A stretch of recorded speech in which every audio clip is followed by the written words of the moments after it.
আসসালামু আলাইকুম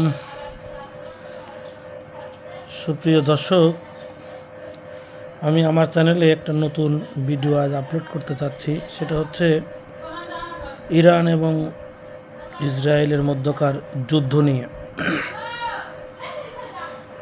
এই মুহূর্তে যে অবস্থা,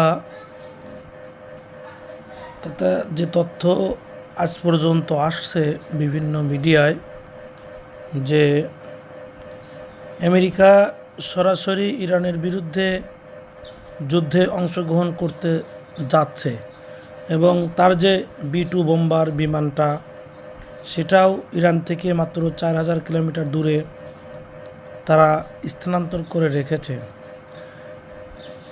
এখন দেখার বিষয়, আমেরিকা যদি সরাসরি ইরানের বিরুদ্ধে সামরিক পদক্ষেপ গ্রহণ করে,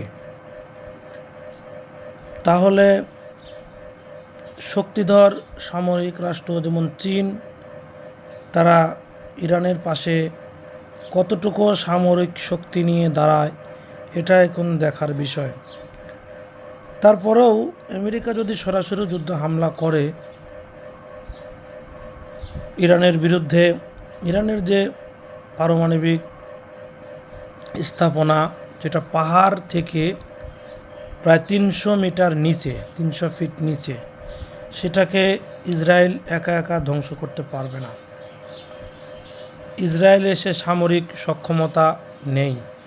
এজন্য ইসরায়েল আমেরিকার যে B-2 বোম্বার বিমান এবং আমেরিকার সাহায্যেই সেটা ধ্বংস করতে চাচ্ছে। দেখা যাক ইরানের বন্ধু মিত্র রাষ্ট্রগুলো ইরানকে কতটুকু সাপোর্ট দেয়।